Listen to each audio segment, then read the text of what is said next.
In the jungle, silence is a lie. If the birds are singing, they see nothing. If they stop, they see you. But in the deep canopy of the Central Highlands, there was a third kind of silence, a mechanical, manufactured silence. It was October 1968. 6 men, the elite of the elite, moved through Sector 44Z. They were hunting a ghost regiment. They had the radios, the air support, and the firepower to level a city. But they weren't fighting an army. They were fighting the earth itself. They had trained for war. They had not trained for this. Warfare is often described as a game of chess. But in Vietnam, one side was playing chess, and the other was playing a game entirely of their own invention. The United States military brought the greatest technological war machine in history to Southeast Asia. They relied on search-and-destroy metrics, body counts, and overwhelming air superiority. Team Echo, a long-range reconnaissance patrol dispatched to intercept a suspected supply line. Their mission reveals a terrifying truth about the conflict. You cannot defeat an enemy you cannot find, and you cannot kill an enemy who has turned the landscape into a weapon.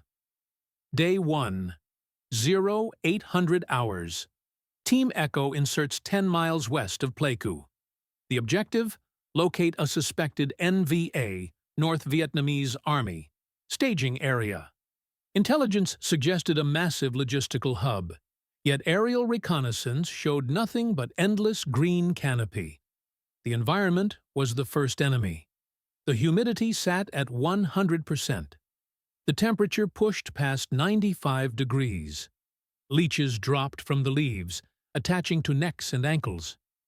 But it was the geography that was wrong. By noon, they found their first clue. Not a truck, not a soldier, but a footprint.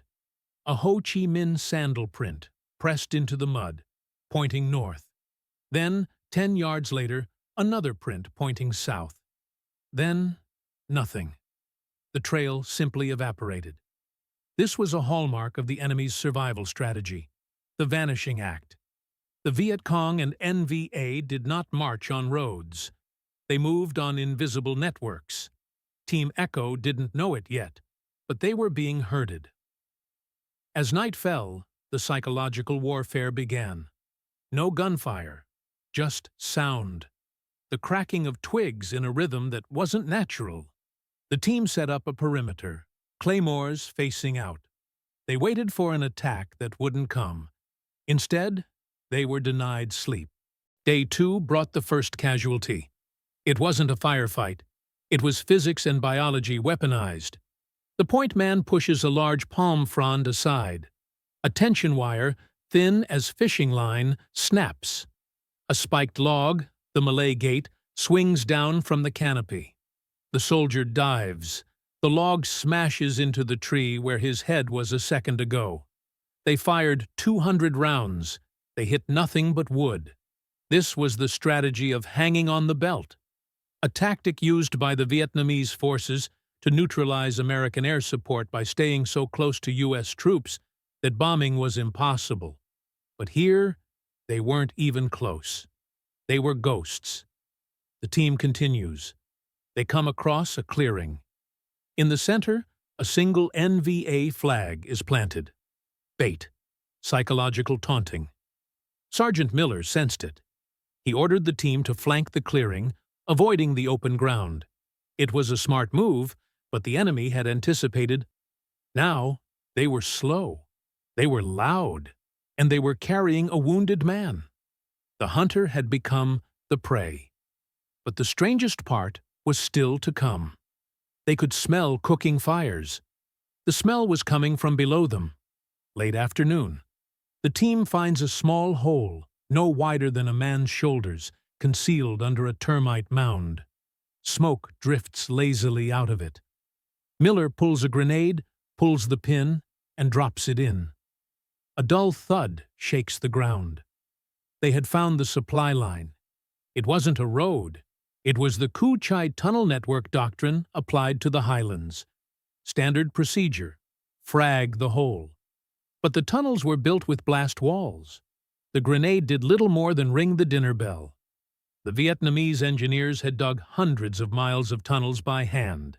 They included water traps to stop gas, turns sharply angled to stop bullets, and vents designed to diffuse smoke so it wouldn't be seen from the air. Team Echo had walked right over an entire battalion. Suddenly, the jungle floor erupts. Not from the front, but from everywhere. Trap doors open behind the team. Soldiers in black pajamas and NVA khaki pop up. Fire AK-47 bursts and drop back down instantly. This was the spider hole tactic. Strike from the rear, disappear, reappear on the flank. It was disorienting chaos. Team Echo was taking fire from 360 degrees, yet they had no targets. The air support arrived. The sheer volume of fire suppressed the ambush. But as the chopper lowered its basket to extract the survivors, Sergeant Miller looked back at the battlefield. There were no enemy bodies to count. They had simply melted back into the earth. The team sits in the helicopter, doors open, watching the green canopy recede. The wounded radio man is being tended to. The United States brought the industrial age to the fight. They tried to conquer the jungle with napalm and bulldozers. The Vietnamese forces, however, did not try to conquer the jungle. They adapted to it. They used the land's density to hide, its bamboo to kill, and its earth to shield them. The US Commandos were ready for a fight. But they weren't ready for a foe who refused to play by their rules. Sometimes, the most dangerous trap is the assumption that your enemy thinks like you do.